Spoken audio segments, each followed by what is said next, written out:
Assalamualaikum semuanya. Selamat datang di Kisah Berawan, channel yang memberikan kisah nyata dan menarik untuk dibahas.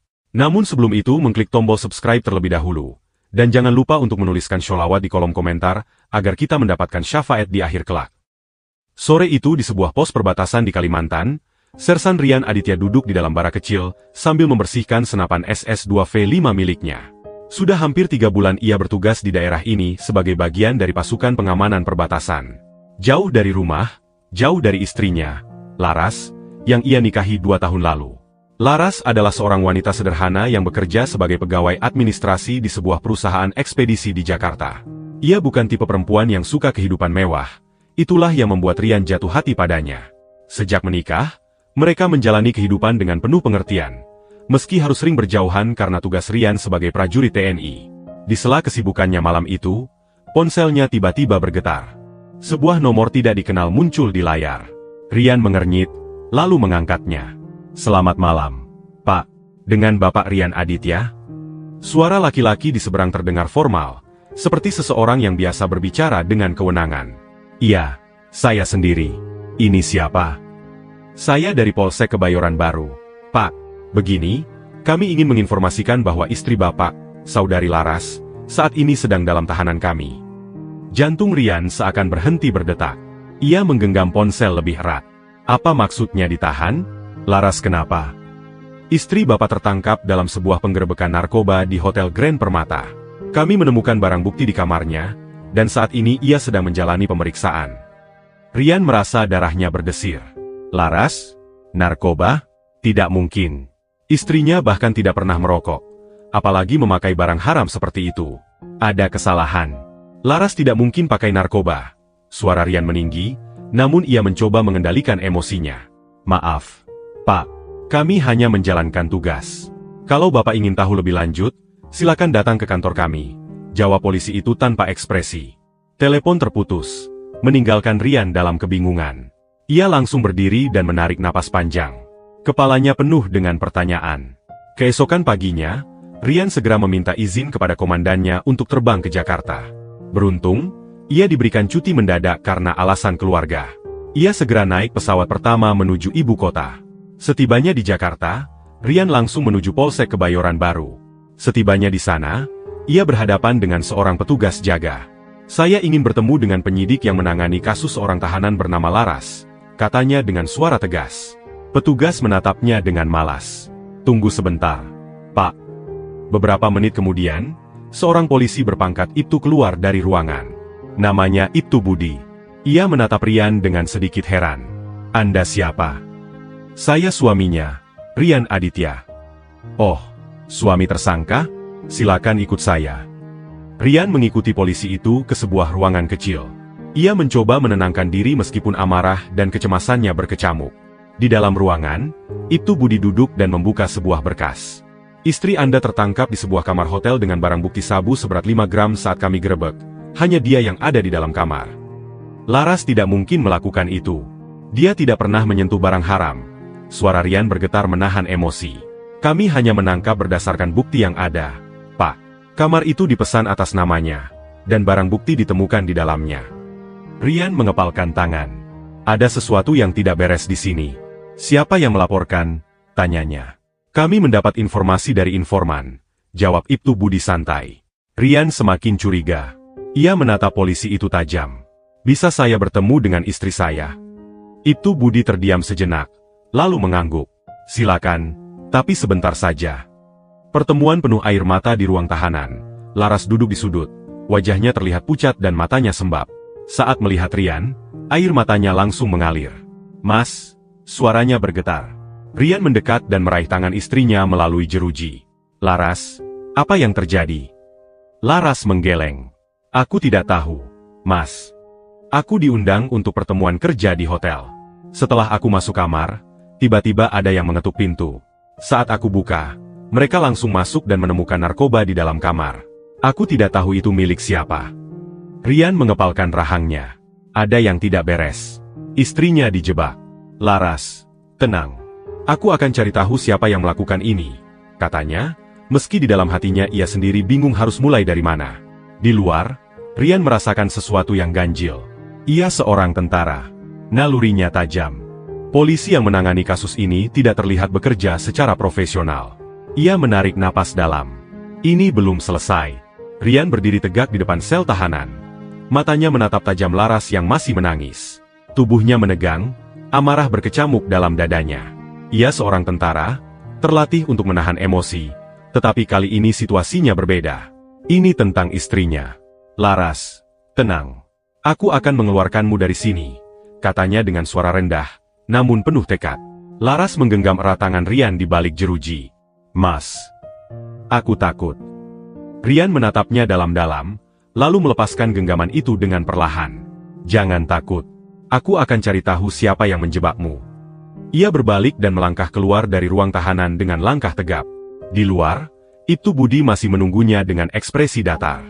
Selesai, Pak? Tanya Budi dengan nada meremehkan. Rian menatapnya tajam. Saya ingin berbicara dengan Kapolsek. Budi terkekeh kecil. Kapolsek sedang sibuk. Pak, kalau mau urus administrasi penangguhan tahanan, silakan datang besok dengan pengacara. Rian mengepalkan tinjunya. Ia bisa merasakan ada permainan kotor di balik ini. Polisi di sini tidak tahu bahwa dirinya adalah seorang tentara. Mereka menganggapnya hanya seorang warga sipil biasa yang tidak punya daya. Ia melangkah maju mendekati Budi, berdiri tepat di hadapannya. Matanya menyala penuh amarah. Jangan coba-coba bermain dengan saya. Suaranya berat dan dingin. Budi terlihat sedikit terganggu, tetapi tetap menjaga sikap santainya. Saya hanya menjalankan tugas. Pak, kalau tidak terima, silakan gugat melalui jalur hukum. Bra! Dengan cepat, Rian menggebrak meja di depan Budi dengan keras. Seisi kantor mendadak sunyi. Semua mata tertuju padanya. Aku bukan orang bodoh. Aku tahu istri aku dijebak. Suaranya menggema di ruangan. Beberapa polisi yang berada di sekitar mulai mendekat, bersiap menghadapi Rian jika situasi memburuk. Budi menyipitkan mata, terlihat tidak nyaman. Pak, tenang. Ini kantor polisi, bukan markas tentara. Jangan bikin keributan. Aku minta kamu keluarkan Laras sekarang juga. Kalau tidak, aku akan buat kalian menyesal. Rian menunjuk tepat ke wajah Budi. Budi tersenyum sinis. Ancaman. Ya? Berani sekali Anda mengancam polisi. Rian mencengkeram keras ragam Budi dan menariknya mendekat. Aku tidak mengancam. Aku memastikan. Suaranya seperti gemuruh petir. Para polisi lain langsung bereaksi. Lepaskan dia, Pak. Salah satu polisi berseru sambil meraih pentungan. Namun sebelum mereka bisa bergerak lebih jauh, Rian mengeluarkan kartu identitas militernya dan melemparkannya ke meja. Semua yang ada di ruangan itu terdiam. Budi mengambil kartu itu dengan tangan gemetar dan membacanya. Wajahnya yang tadinya angkuh mendadak pucat. Sersan Rian Aditya. Bapak. Tentara? Suaranya mulai terdengar ragu.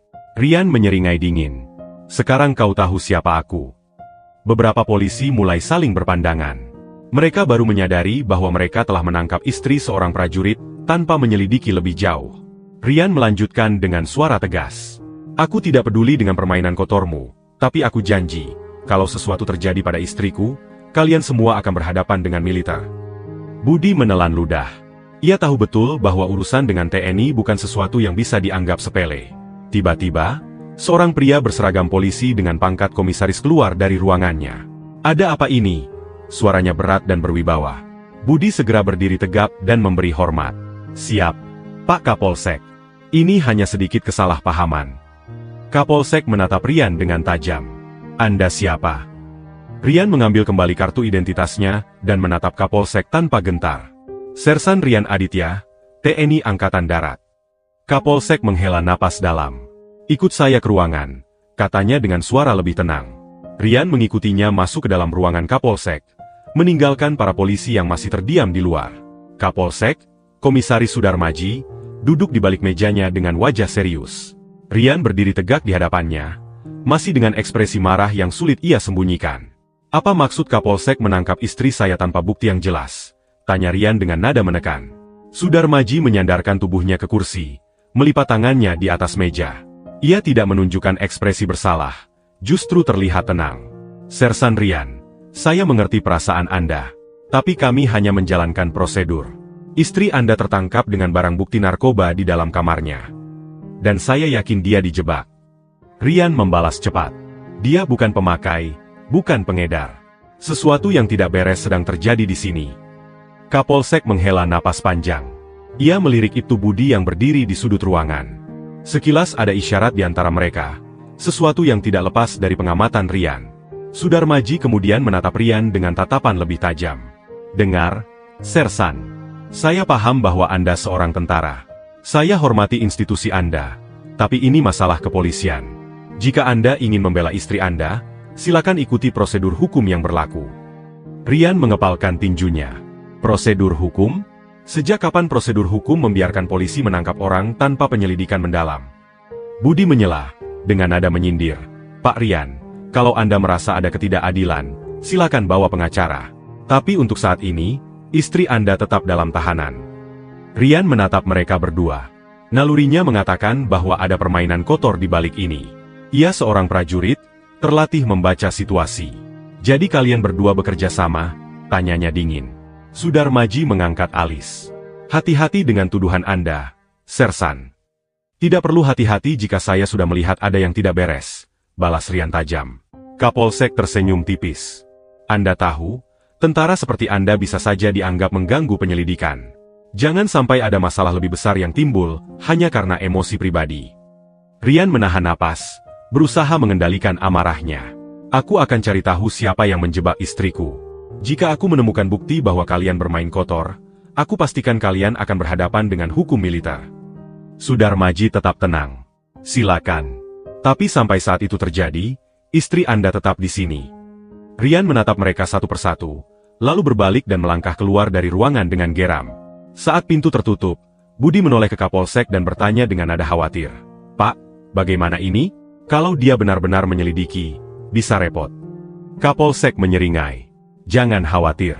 Kita pastikan dia tidak bisa mengorek terlalu dalam. Budi tersenyum licik.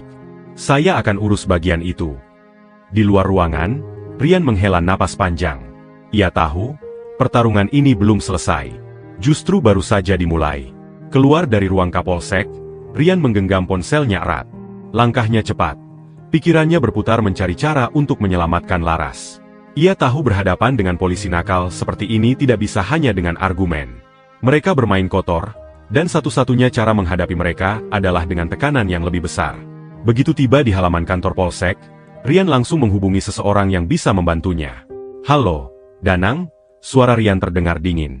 Di seberang telepon, Sertu Danang, rekan satu angkatannya yang kini bertugas di Kodim Jakarta Selatan, menjawab dengan nada terkejut. Rian? Bro, lu di Jakarta? Ada apa? Ada masalah besar. Istri gue dijebak pakai narkoba dan sekarang ditahan di Polsek Kebayoran Baru. Polisi di sini main kotor. Gue butuh bantuan.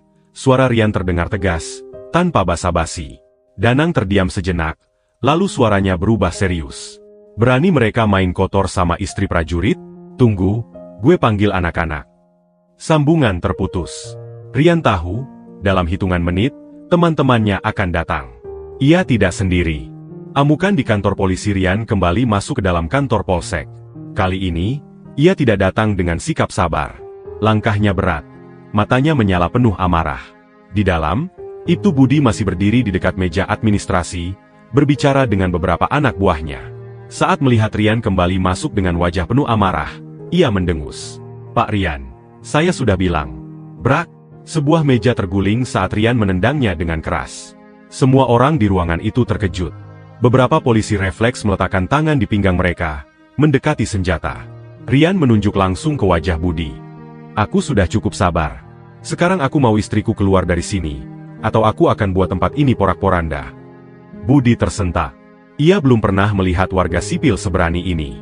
Kau gila, ya? Ini kantor polisi, bukan tempat preman, bentaknya. Dan aku bukan preman. Aku tentara. Dan kalian semua sudah salah langkah. Suara Rian menggema di seluruh ruangan. Beberapa polisi mulai mendekat untuk mencoba menenangkan situasi. Namun sebelum mereka bisa bergerak lebih jauh, brum! Suara deru motor dan mobil berhenti di depan kantor Polsek. Beberapa detik kemudian, pintu kantor polisi terbuka lebar. 5 orang prajurit TNI berseragam dinas lengkap masuk dengan langkah tegap. Di depan mereka, Sertu Danang berdiri dengan ekspresi dingin. Rian, kami di sini, kata Danang sambil melirik ke arah polisi-polisi yang kini terlihat gelisah. Budi mundur satu langkah. Matanya melirik Kapolsek Sudarmaji yang baru keluar dari ruangannya. Wajah Sudarmaji berubah drastis, tidak lagi setenang sebelumnya. Kapolsek berdeham, mencoba mengambil kendali situasi. Apa maksud kalian datang ke sini dengan gaya seperti ini? Sertu Danang tersenyum miring. Kami dengar ada masalah dengan istri seorang prajurit. Kami ingin memastikan bahwa hukum ditegakkan dengan benar. Apa maksudmu? Ini urusan kepolisian. Brak, Rian kembali menggebrak meja. Kali ini lebih keras. Jangan bicara soal hukum kalau kalian sendiri yang melanggarnya. Aku mau lihat istri aku sekarang. Kapolsek mulai kehilangan ketenangannya. Ia tahu jika situasi ini tidak dikendalikan, masalahnya bisa sampai ke atasan militer. Baik, kita bisa bicarakan ini, katanya akhirnya, mencoba mengulur waktu. Namun Rian tidak mau menunggu lebih lama. Ia melangkah maju dan menarik kerah baju Budi. Buka selnya sekarang juga. Budi yang tadi masih bersikap arogan kini tampak gugup. Ia melirik Kapolsek, mencari arahan. Kapolsek akhirnya menghela napas panjang. Buka selnya, katanya dengan suara pelan. Budi dan beberapa polisi lainnya langsung bergerak menuju ruang tahanan. Beberapa menit kemudian, Laras keluar dengan wajah lelah. Matanya membesar saat melihat suaminya dan sekelompok tentara berdiri di sana. Mas, suaranya bergetar. Rian langsung mendekapnya erat. Aku di sini. Tidak ada yang bisa menyakitimu lagi. Danang menatap Kapolsek dan berkata dengan nada penuh peringatan. Jangan coba-coba bermain dengan tentara. Kami tidak tinggal diam. Kapolsek hanya bisa mengangguk.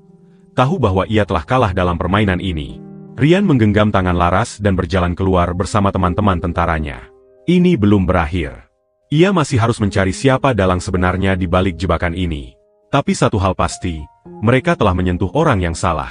Beberapa hari setelah insiden di Polsek Kebayoran Baru, suasana di kantor itu berubah drastis. Kapolsek Sudarmaji duduk di ruangannya dengan wajah muram. Sejak kejadian itu, situasinya semakin memburuk. Laporan tentang dugaan penyalahgunaan wewenang dalam kasus Laras telah sampai ke Propam dan POM TNI. Tak butuh waktu lama, tim investigasi turun langsung ke Polsek untuk melakukan pemeriksaan. Di tempat lain, Rian bersama Sertu Danang dan beberapa anggota TNI lainnya juga telah mengumpulkan informasi tambahan. Dari hasil penyelidikan mereka, terbukti bahwa Laras memang dijebak. Pelakunya, seorang rekan kerja Laras bernama Tony yang bekerja sama dengan Ibtu Budi. Tony memiliki dendam pribadi terhadap Laras, karena ia pernah melaporkan kecurangan dalam perusahaan tempat mereka bekerja. Ia kemudian bersekongkol dengan Budi untuk menjebaknya, menggunakan jaringan pengedar narkoba lokal untuk menaruh barang bukti di kamar hotel Laras. Setelah bukti-bukti dikumpulkan, Rian dan rekan-rekannya menyerahkan semua itu ke POM TNI dan Divisi Propam Polri. Proses hukum pun berjalan dengan cepat. Hari itu, kantor Polsek Kebayoran Baru dipenuhi oleh beberapa petugas dari Propam yang datang langsung untuk melakukan sidah. Kapolsek Sudarmaji hanya bisa duduk diam di ruangannya saat seorang perwira tinggi masuk dengan wajah serius. Komisaris Sudarmaji, berdasarkan hasil investigasi, Anda terbukti melakukan pembiaran terhadap praktik kotor di institusi ini dan menyalahgunakan wewenang. Mulai hari ini, Anda resmi diberhentikan dari jabatan Anda sebagai Kapolsek Kebayoran Baru. Wajah Sudarmaji pucat. Ia mencoba berargumen, tetapi ia tahu perintah ini sudah final. Tak lama kemudian, ia dipanggil ke Polda untuk menjalani pemeriksaan lebih lanjut. Sementara itu, nasib Ibtu Budi jauh lebih buruk. Setelah interogasi yang ketat, ia akhirnya mengaku menerima suap dari Tony untuk menjebak Laras. Tak butuh waktu lama, ia dipecat dari kepolisian dan dijatuhi hukuman pidana atas penyalahgunaan wewenang, pemerasan, serta keterlibatannya dalam jaringan narkoba ilegal. Saat Budi digiring ke mobil tahanan, ia sempat melirik ke arah Rian yang berdiri dengan ekspresi datar. Kau yang menyebabkan semua ini, geramnya. Rian hanya menatapnya dengan tajam. Kau yang menghancurkan hidupmu sendiri. Pintu mobil ditutup, dan Budi dibawa pergi menuju tahanan. Akhir yang keadilan beberapa hari kemudian, Laras resmi dibebaskan sepenuhnya dari segala tuduhan. Ia masih sedikit trauma dengan kejadian itu, tetapi Rian selalu ada di sampingnya. Saat mereka berjalan keluar dari kantor polisi setelah menerima surat keputusan bebas, Laras menggenggam tangan Rian erat. Mas, kalau bukan karena kamu, aku tidak tahu apa yang akan terjadi. Rian tersenyum kecil. Aku sudah berjanji untuk selalu melindungimu, kan? Di seberang jalan, Sertu Danang dan beberapa teman prajurit lainnya berdiri, menunggu mereka. Danang menepuk bahu Rian. Hukum akhirnya ditegakkan. Sekarang, saatnya kamu kembali ke tugasmu. Negara masih membutuhkanmu, bro. Rian mengangguk. Ia tahu tugasnya sebagai prajurit belum selesai. Tapi kali ini, ia telah membuktikan bahwa seorang tentara bukan hanya melindungi negara dari musuh di perbatasan, tetapi juga dari ketidakadilan di dalam negeri. Dengan langkah tegap, ia dan Laras berjalan meninggalkan kantor polisi, meninggalkan mimpi buruk itu di belakang mereka. Tapi satu hal yang pasti, tak akan ada lagi yang berani bermain kotor dengan keluarga seorang prajurit. Nah, seperti itulah cerita di video kali ini. Semoga ada pembelajaran yang dapat diambil di dalamnya. Dan jika kalian suka dengan video ini, jangan lupa subscribe, agar kalian tidak ketinggalan untuk video-video menarik lainnya.